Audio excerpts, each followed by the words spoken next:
నమస్తే, welcome to GX9 news. దోసకాయపల్లి గ్రామంలో భారత రాజ్యాంగ నిర్మాత డాక్టర్ బిఆర్ అంబేద్కర్ 135వ జయంతి వేడుకలు ఘనంగా నిర్వహించబడ్డాయి. ఈ సందర్భంగా గ్రామంలో జరిగిన కార్యక్రమంలో ఒక చిన్నారి విద్యార్థి తన ప్రతిభతో అందరినీ ఆకట్టుకున్నాడు.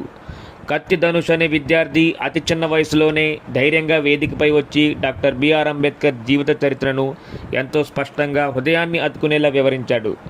అతని మాటల్లో అంబేద్కర్ ఆలోచనలు, ఆశయాలు ప్రతిబింబించాయి.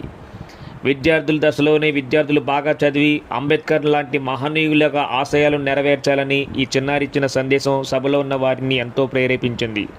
భారతదేశ పౌరుడిగా అంబేద్కర్పై తనకున్న ప్రేమను తెలియజేస్తూ మాట్లాడిన ఈ చిన్నారి ప్రతిభను అందరూ హర్షిస్తూ అభినందనలు తెలిపారు.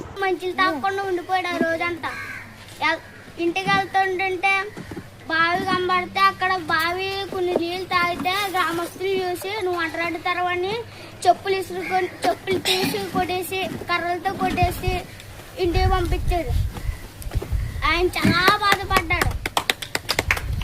ఇంటికాడ అమ్మ నన్ను అందరూ గుడికి వెళ్దామమ్మా అని అంటే ఆ అమ్మ కూడా నోరు మూసేసి పక్కన మూల కూర్చోబెట్టింది. ఎందుకంటే గుడి మెట్లు కూడా తాగనిచ్చేవాడు కాదు. ఆయన గుడి మెట్లు కూడా తాగనిచ్చేవారు, గుడి దగ్గర కూడా వెళ్ళేవారు, గుడి వైపు కూడా చూడనిచ్చేవారు కాదు. తిట్టేసి కొట్టేసి చెప్పులతో ఇసిరేసి కర్రలతో కొట్టేసి అప్పట్లో ఆయన అలాగా రాజ్యాంగ నిర్మాత ఆయన పేరు కూడా వచ్చింది.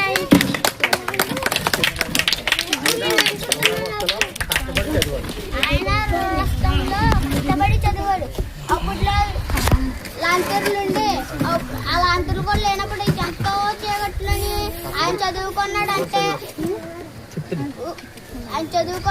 ఇప్పుడు అప్పట్లో ఇంగ్లాండ్ వెళ్ళి అమెరికా వెళ్ళి చదువుకున్నప్పుడు ఆయన ఫస్ట్ టైం.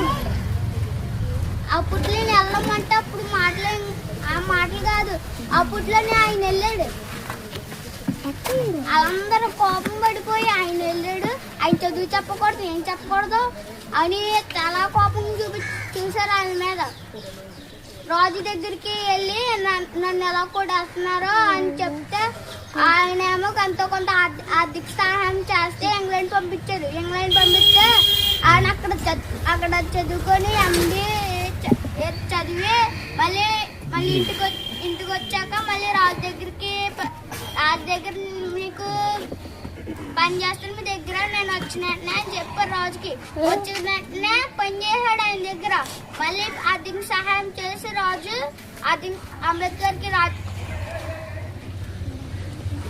ఆయనకి ఆర్థిక సహాయం చేసి మళ్ళీ ఆయన ఇంగ్లాండ్ పంపించారు. మళ్ళీ పంపిస్తే మళ్ళీ ఆయన మళ్ళీ చదువుకొని మళ్ళీ వచ్చాక మళ్ళీ నేను ఇంకా చదవాలి, నేను ఇంకా అని పట్టుదలగా నేను ఇంకా చదవాలి, నేను ఇంకా పెద్ద చదవాలి అని ఇంకా పట్టాడు. అప్పుడు మళ్ళీ ఆయన పంపించారు. మళ్ళీ రాజు పంపించే కళ చదివి డాక్టర్ బిఆర్ అంబేద్కర్ భారత రాజ్యాంగం రచించారు.